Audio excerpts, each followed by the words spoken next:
పిత పుత్ర పవిత్రాత్మ నామమున ఆమెన్. ప్రార్థన. ఓ ప్రభు, రక్షక, సర్వసృష్టికర్త, ఈ విశ్వ సృష్టిలో ఈ సృష్టి అంతటికన్నా మానవుణ్ణి అమితంగా ప్రేమిస్తున్న తండ్రి యెహోవా దేవా, వాస్తవానికి మీ అమిత ప్రేమను అనుభవించుటకు ఈ మనిషి ఏ పాటివాడు తండ్రి? ఈ విశ్వాన్ని అత్యంత సుందరంగా సృష్టించి ఈ అమోఘమైన సృష్టిని అనుభవించుటకు, ఆధిపత్యం వహించుటకు, ఈ మనిషి మనుగడకు, జీవన విధానానికి మీరు ఏర్పాటు చేసిన సౌకర్యవంతమైన ఈ లోకం నిమిత్తమై మీకు ధన్యవాదములు తండ్రి. ప్రభు, మీరు ఈరోజు మాకు అనుగ్రహించిన మీ పవిత్ర వాక్యములకై మీకు ధన్యవాదములు తండ్రి.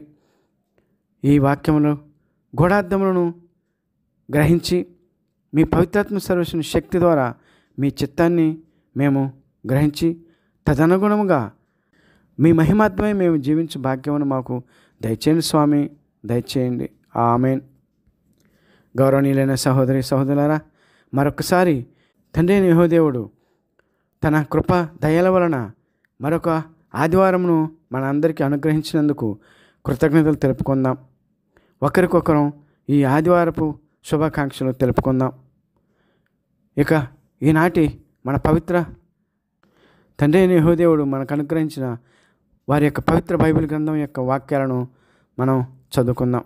ఈనాడు వారు మనకు అనుగ్రహించిన వాక్య పట్టణాలు: మొదటి పట్టణము ఆది గ్రంథము 2వ అధ్యాయము 18వ వచనం నుంచి 24వ వచనం వరకు. 2వ పట్టణము పునీత పౌలు గారు హెబ్రీయులకు రాసిన పత్రిక 2వ అధ్యాయము 9వ వచనం నుంచి 11వ వచనం వరకు. 3వ పట్టణము అపోస్తులైన మార్కు గారి సువార్త 10వ అధ్యాయము 2వ వచనం నుంచి 16వ వచనం వరకు. ఈనాటి మన ఈ 3 పట్టణ వాక్యాల యొక్క ముఖ్య అంశము నరుడు. గౌరవనీయులైన సహోదరి సహోదరులారా, మనకు ఈనాడు మన ప్రభువైన అయిన యెహోవా దేవుడు అనుగ్రహించినటువంటి ఈ 3 పట్టణ వాక్యాలలో మనం తెలుసుకొనబోయే అంశములు ఏమిటంటే, తండ్రి అయిన యెహోవా దేవుడు ఈ సృష్టిని ఎందుకు సృష్టించారు, ఎవరి కొరకు సృష్టించారు, ఈ సృష్టి ఒకటే సృష్ట, లేకపోతే దీనిలో వేరే సృష్టి ఏమైనా కలుగజేశారా, చేసినట్లయితే ఏంటి ఆ సృష్టి, ఈ విశ్వ సృష్టిలో దేవుడు సృష్టించిన మరొక సృష్టి ఏమిటి, ఆ సృష్టిని సృష్టించడానికి దేవుని యొక్క ఉద్దేశం ఏమిటి, ఆ ఉద్దేశంలోని ఆంతర్యం ఏమిటి అను ఈ ప్రశ్నలకు సమాధానాలుగా ఈనాటి దైవవాక్యాలు మనం నేర్చుకోబోతున్నాం. గౌరవనీయులైన సహోదరి సహోదరులారా, తండ్రి అయిన యెహోవా దేవుడు 2 లోకాలను ఈ భూమిపైన చేశారు అన్న సత్యము తెలుసా మీకు సహోదరి సహోదరులారా? అది ఆది గ్రంథము 2వ అధ్యాయము 5వ వచనం నుంచి 7వ వచనం వరకు జాగ్రత్తగా చదివితే అర్థమవుతుంది. మొదట ఈ విశ్వాన్ని భూగోళంతో సహా సృష్టించారు. భూగోళంపై సమస్త జీవరాశులను సృష్టించారు, ఒక్క మానవుని తప్ప. ఈ విషయం 5, 6 వచనాల్లో ఉంటుంది. ఇక 7వ వచనంలో ఈ సృష్టి నుంచే మానవుడు అను ఒక క్రొత్త సృష్టిని కలుగజేశారు అని మనం తెలుసుకుంటాం. ఇవి 2 సృష్టిలు మనం అనుకున్నట్టు ముందుగానే గౌరవనీయులైన సహోదరి సహోదరులారా. అంతేకాకుండా ఈ 2 సృష్టిలను కలుగజేయటంలో 2 విధానాలను తండ్రి అయిన యెహోవా దేవుడు వినియోగించారు. అదేమిటంటే, మొదటి సృష్టిని సమస్తాన్ని ఒక్క మాటతో, అనగా 6 రోజులు దాన్ని సృష్టించారు. కానీ 2వ సృష్టి అయినటువంటి మానవుని మాత్రం ఎంతో పొందికగా, తన వలె అందంగా, తన రూపంలో రూపుదిద్దుతూ, అందులో తన శ్వాస ఊది అతనికి ప్రాణమిచ్చి, అతనికి ఒక ప్రత్యేకమైన ప్రదేశాన్ని ఏర్పాటు చేసి, అదే ఏదోను తోటలో తూర్పు తోటను ఏర్పాటు చేసి అందులో జీవించమన్నారు. ఆ విధముగా ఈ విశ్వ సృష్టి నుంచి మానవ సృష్టి అను క్రొత్త సృష్టిని చేశారు. అంతేకాకుండా గౌరవనీయులైన సహోదరి సహోదరులారా, ఈ 2 సృష్టిలను అజమాయిషీ చేసే విషయంలో తండ్రి అయిన యెహోవా దేవుడు 2 విధాలుగా తన యొక్క పాత్రను పోషిస్తున్నారు. అందులో మొదటి విధానము, మొదటి సృష్టిపై ఒక సృష్టికర్తగా తన యొక్క పాత్రను పోషిస్తున్నారు. 2వ సృష్టిపై తండ్రి పాత్రను పోషిస్తున్నారు, అనగా తండ్రిలా వ్యవహరిస్తున్నారు. ఈ 2 విధానాల ద్వారా తండ్రి అయిన యెహోవా దేవుని మనం అర్థం చేసుకోగలిగితే మనం ఆశ్చర్యపోవటమే కాక సంభ్రమాశ్చర్యాలతో తేలిపోతాం. అది ఎవరైనా సరే. ఇక్కడ వారు వీరని సంబంధం లేదు, మతంతో సంబంధం లేదు. అది ఎలాగో చూద్దాం. యెహోవా దేవుడు ఈ విశ్వమును ఒక్కొక్క భాగమును ఒక్కొక్క రోజులో సృష్టించారు. అందువలన యెహోవా దేవుని సృష్టికర్త అంటాము. కానీ మనిషిని రూపొందించి అతనిపై అమిత శ్రద్ధతో తండ్రి పాత్రను పోషిస్తున్నారు. ఉదాహరణ, తండ్రి దేవుడు మనిషిని రూపొందించినప్పటి నుండి అతనికి ఒక సామాన్య తండ్రిలా ఏ విధంగా ఆస్తులు కూడబెట్టి, నివాసము కట్టించి లేక ఇల్లు కట్టించి, ధనమును బ్యాంకుల్లో దాచి, ఉద్యోగాల కొరకు తర్ఫీదులు ఇవ్వటం లేక ఇప్పించటం, ఇక తన కుమారులు స్థిరపడ్డారు లేక ఆహారము, నివాసము, ధనము అను ప్రాథమిక అవసరాలను సమృద్ధిగా ఉన్నాయి, తను దూరదేశాలకు వెళ్ళినా, దూర ప్రాంతాలకు వెళ్ళినా, తన వద్ద ఉన్న తన తదనంతరము ఎటువంటి ఇబ్బందులు లేకుండా జీవించగలడు తన కుమారుడు అనుకున్న పిమ్మట, తన కుమారుని వివాహ వయసు రాగానే లేక యుక్త వయసు రాగానే తన కుమారుడు లేక కుమార్తెలకు వివాహంలో వారు ఒంటరిగా ఉండటం మంచిది కాదని ఒక తోడు కొరకు వెతుకుతాడు బాధ్యతగా. అచ్చంగా అదే చేశారు తండ్రి అయిన యెహోవా దేవుడు. ఇక్కడ కూడా గౌరవనీయులైన సహోదరి సహోదరులారా, మానవుని యొక్క విషయంలో ఇప్పుడు తండ్రి అయిన యెహోవా దేవుడు ఏం చేశారో చూద్దాం. ఆదికాండము 2వ అధ్యాయము నుంచి చదివితే అసలు ఎవరైనా ఆశ్చర్యపోతారు. అదేంటో చూద్దాం. మొదటిగా ముందుగానే మనం చదువుకున్నట్లుగా 6 రోజులు 6 రకాల విశ్వభాగాలను సృష్టించారు. అటు పిమ్మట మనం ముందుగానే చెప్పుకున్నట్లుగా ప్రత్యేకంగా ఏదోను ప్రాంతంలో ఒక తండ్రి బిడ్డలకు ఇల్లు నిర్మించినట్లుగా ఏదోను తోటను సుందరంగా నాటి అందులో ఆదామును ఉంచాడు. ఆదికాండము 2వ అధ్యాయము 8వ వచనం నుంచి 13వ వరకు చదివితే మనకు అర్థమవుతుంది. ఏ విధంగానైతే సామాన్యుడైన తండ్రి తన బిడ్డలకు ఇల్లు కట్టించిన పిమ్మట అది వారి పేరున రాసిస్తూ పూర్తిగా దానిపై వారికి ఆధిపత్యాన్ని ఇచ్చినట్లుగా తండ్రి అయిన యెహోవా దేవుడు కూడా ఆదాముకు ఏదోను తోటలో అజమాయిషీ ఇచ్చారు. అంతేకాక తండ్రి కుమారుని నీవు చక్కగా ఇంటిని, ఆస్తులను ఎటువంటి దుర్వ్యసనాలకు గురి కాకుండా కాపాడుకోనమని హెచ్చరించినట్లుగా తండ్రి అయిన యెహోవా దేవుడు కూడా ఏదోము తోటలో అన్నిటి మీద హక్కులను ఆదామునకు ఇచ్చి ఒక్క పండును మాత్రం తినవద్దన్నారు.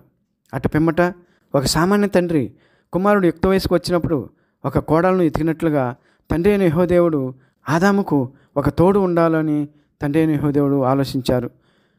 ఆ వాక్యాన్ని చదువుదాం. అందువలన తండ్రి అయిన యెహోవా దేవుడు ఆదాము ఒంటరిగా ఉండటం మంచిది కాదు అని తలసి ఆదాము నుండే పక్కటెముకను తీసి ఆ పక్కటెముకను ఒక స్త్రీగా రూపొందించారు. అంతేకాదు గౌరవనీయులైన సహోదరి సహోదరులారా, అందుకే ప్రపంచంలో తూర్పు, పడమర, ఉత్తరం నుండి దక్షిణం వరకు మొత్తం వ్యాపించి ఉన్న ఏ దేశంలోనైనా, ఏ ప్రజలైనా, ఎన్ని దేశాల్లో ఎన్ని ఆచారాలు ఉన్నా, వివాహ విషయంలో మాత్రం ఎన్ని విధానాలు పాటించినా బిడ్డలకు వివాహం చేయాలంటే తండ్రి తల్లి ఆలోచించి తమ కుమారునికి వివాహ సంబంధం వెతుకుతారు. కానీ ఆడపిల్లవారు మాత్రం వెతకరు. కారణం తండ్రి అయిన యెహోవా దేవుడు అదే చేశారు కాబట్టి దానినే సర్వమానవాళి తెలియకుండానే అనుసరిస్తూ ఉంటారు. ఈ విషయం తెలియక వారు వారి యొక్క సొంత ఆచారములు, వారి యొక్క పూర్వీకుల నుండి వచ్చిన ఆచారాలు అని అంటారు. అలాగే తండ్రి అయిన యెహోవా దేవుడు కూడా ఆదామును అవ్వకు జతపరిచాడు. కానీ అవ్వకు ఆదామును మొదటగా జతపరచలా. అంటే తండ్రి అయిన యెహోవా దేవుడు మొదటగా ఆదాముకు తోడు గురించి ఆలోచించి అవ్వను చేశారు. ఈ విషయం ఆదికాండము 2వ అధ్యాయము 22వ వచనం నుంచి 24వ వచనం వరకు మనం చదువుతాం. ఈ సంఘటనను రుజువు చేస్తూ ఈనాటి సువిశేషంలో కూడా యేసుక్రీస్తు దేవుడు భార్యాభర్తల అనుబంధం గురించి, కుటుంబ వ్యవస్థ పటిష్టతల గురించి ఇలా అన్నారు. గౌరవనీయులైన సహోదరి సహోదరులారా, అది మార్కు సువార్త 10వ అధ్యాయము 6వ వచనం నుంచి 10వ వచనం వరకు మనం చదివితే అర్థమవుతుంది. ఆ వచనంలో ఇలా అన్నారు యేసుక్రీస్తు దేవుడు, సృష్టి ఆరంభం నుంచే దేవుడు వారిని స్త్రీ పురుషులుగా సృష్టించి ఉన్నారు. ఆ హేతు వలనే పురుషుడు తల్లిదండ్రులను విడనాడి తన భార్యను హత్తుకొని ఉండును. వారిరువురు ఏక శరీరులై ఉంటారు. కనుక భిన్న శరీరులై కాక ఏక శరీరులై ఉందురు. దేవుడు జతపరిచిన జంటను మానవ మాత్రుడు వేరుపరపరాదు అని తండ్రి అయిన యెహోవా దేవుని యొక్క ఉద్దేశాన్ని యేసుక్రీస్తు దేవుడు స్పష్టంగా వివరిస్తారు. ఇందులో తండ్రి దేవుడు ఎంతో పవిత్ర ఉద్దేశంతో పురుషులను రూపొందించి వారిని ఏకశరీరులని తెలుపుటకు రుజువుగా ఆదాము యొక్క పక్కటెముకతో స్త్రీని రూపొందించారు. ఇంత ఇష్టంగా, ఇంత పొందికగా అవ్వ ఆదాములను రూపొందించారు తండ్రి అయిన యెహోవాదేవుడు. కానీ తండ్రి అయిన యెహోవాదేవుడు అంతటితో ఆగలేదు. గౌరవనీయులైన సహోదరి సహోదరులారా, ఇక్కడ తండ్రి అయిన యెహోవాదేవుడు ఆదామును అవ్వమ్మకు జతపరచక ముందు ఒక విధంగాను, జతపరిచిన తర్వాత ఒక విధంగాను పిలవటం కూడా మనం చూస్తాం. ఆ విషయం కూడా తెలుసుకుందాం. అవ్వను ఆదాము నుండి రూపొందించేంత వరకు ఒంటరిగా ఉన్న ఆదామును తండ్రి అయిన యెహోవాదేవుడు ఆదాముగా పిలిచాడు. ఎలాగైతే మన సమాజంలో వివాహం కాకమునుపు పురుషుడు యువకుడుగాను, స్త్రీని యువతిగాను పిలుస్తామో అదేవిధంగా తండ్రి అయిన యెహోవాదేవుడు కూడా ఆదామును పిలిచారు. కానీ వివాహం అయిన తర్వాత ఆ జంటను వధూవరులుగాను పిలువబడతారు. అలాగే దేవుడు కూడా అవ్వను చేయకముందు ఆదామును నరుడిగా సంబోధించి అవ్వను రూపొందించిన పిదప వారిని జతచేసి స్త్రీ పురుషులుగా సంబోధించారు. గమనించండి సహోదరి సహోదరుల ఈ విషయాన్ని, ఈ పిలుపులో మార్పులను. ఇప్పుడు మనం ఈ యొక్క సృష్టి యొక్క రహస్యాన్ని పరిశీలిద్దాం. ఆదికాండము 2వ అధ్యాయము 22వ వచనం నుంచి 24వ వచనం వరకు ఈ 2 వచనంలోని అంతర్యాన్ని పరిశీలించండి. తండ్రి అయిన యెహోవాదేవుడు స్త్రీని రూపొందించిన పిమ్మట స్త్రీని పురుషుని వద్దకు తీసుకుని వచ్చారు. అదేవిధంగా నేటి సమాజంలో కూడా ఈ వాక్యాన్ని ఆధారంగానే వివాహం జరుపు రోజుల్లో పెండ్లి కుమార్తెను పెండ్లి కుమారుని ఇంటికి తీసుకువస్తారు.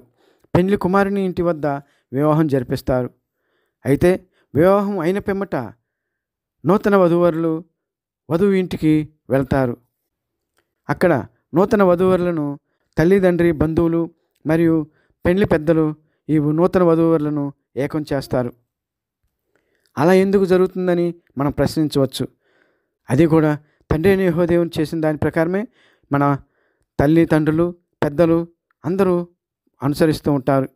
ఈ విషయంలోని అంతర్యం తెలిసినా తెలియకపోయినా, అనగా ఈ ఆచారం తండ్రి అయిన యెహోవాదేవుడే సృష్టి ఆరంభంలోనే ఏర్పాటు చేశారని మనం అర్థం చేసుకోవాలి.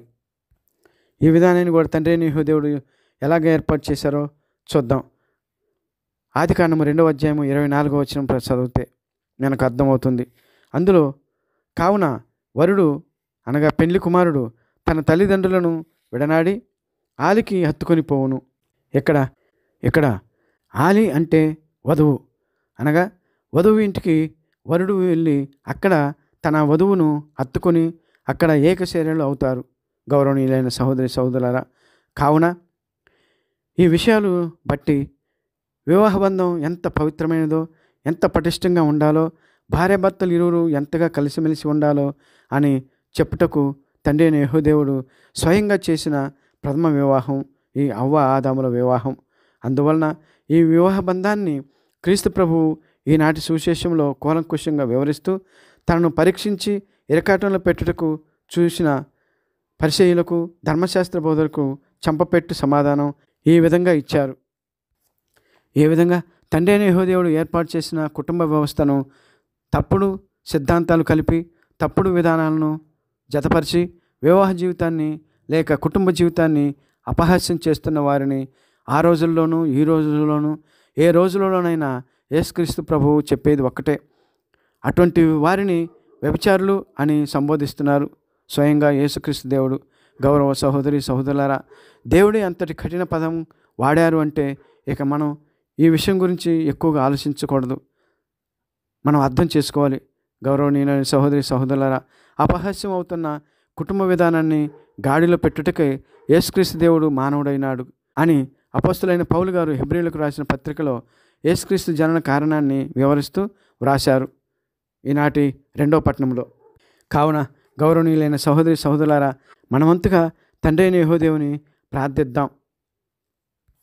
వారు ఏర్పాటు చేసిన పవిత్రమైన కుటుంబ వ్యవస్థను అపహాస్యం అవ్వకుండా కాపాడమని వేడుకుందాం.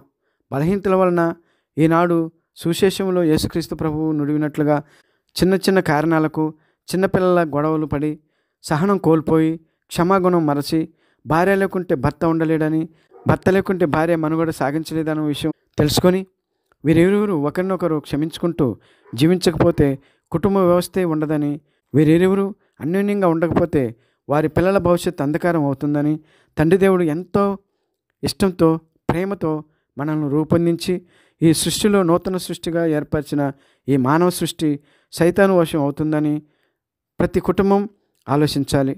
గౌరవనీయులైన సహోదరి సహోదరులారా, ప్రార్థించాలి, సంతోషంతో జీవించాలి.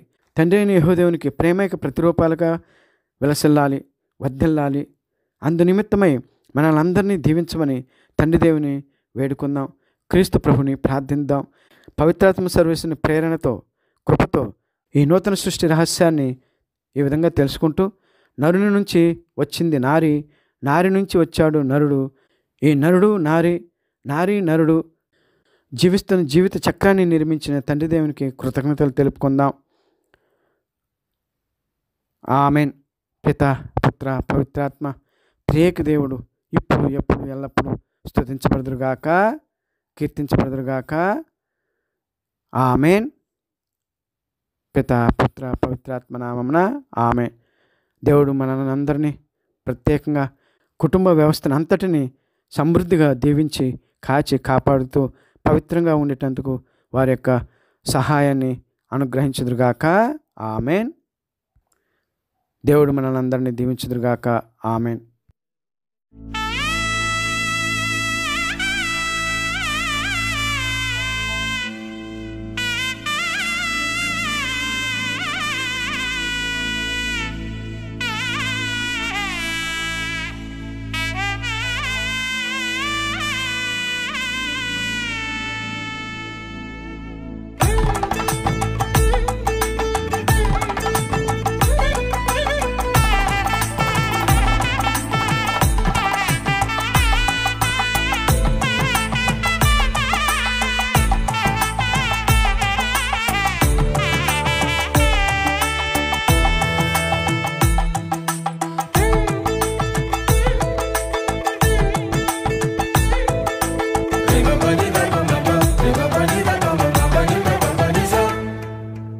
ఇద్దరొక్కటిగా మారేటి మధురమైన క్షణము, దేవుని చిత్తములో పెనవేసిన నిత్యానుబంధము.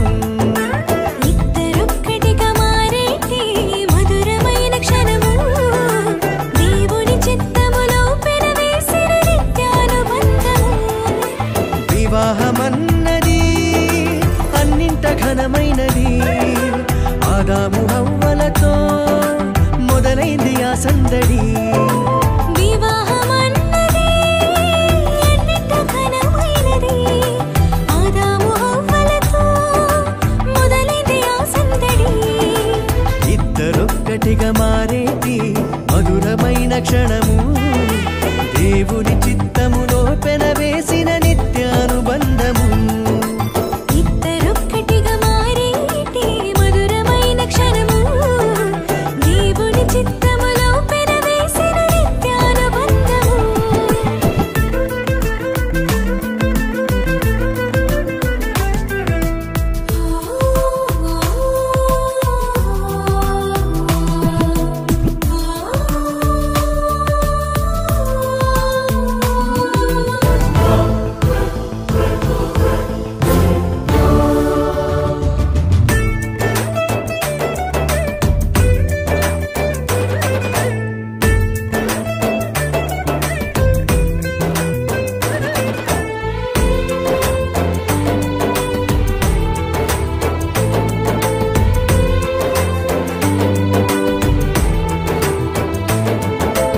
ఒంటరైన ఆదామును చూసి జంట కావాలని మది తలచి,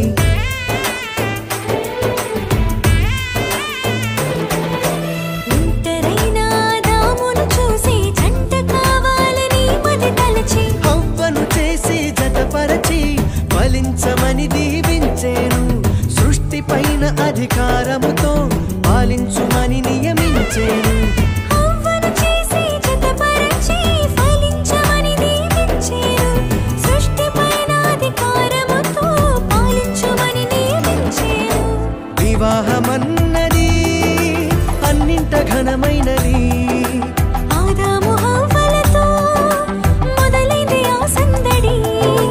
వివాహమన్నది అన్నింట ఘనమైనది, ఆదాము హవ్వలతో మొదలైంది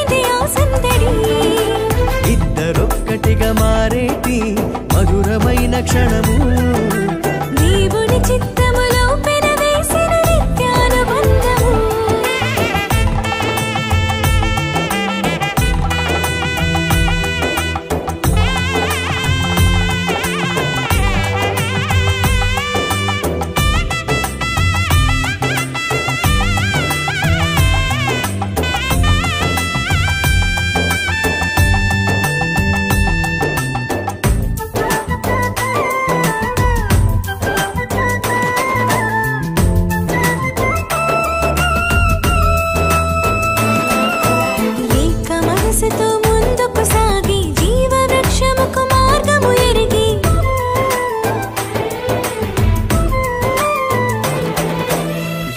మనసుతో ముందుకు సాగి జీవవృక్షముకు మార్గము ఎరిగి సొంత తెలివిని మానుకొని దైవ వాక్కుపై ఆనుకొని సాగిపోవాలి ఆ పయనం దేవుని కొరకై ప్రతిక్షణం సొంత తెలివిని మానుకొని దైవ వాక్కుపై ఆనుకొని సాగిపోవాలి ఆ పయనం దేవుని కొరకై ప్రతిక్షణం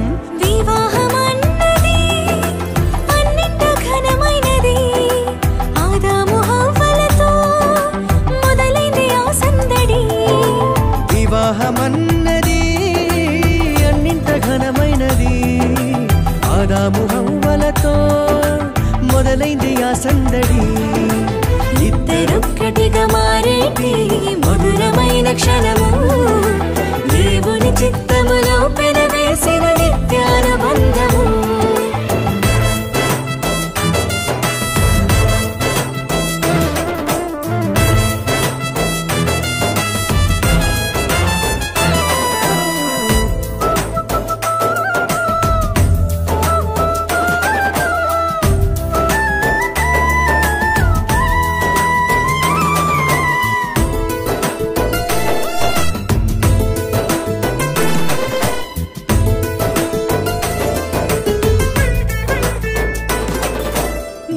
భర్తలు సమానమ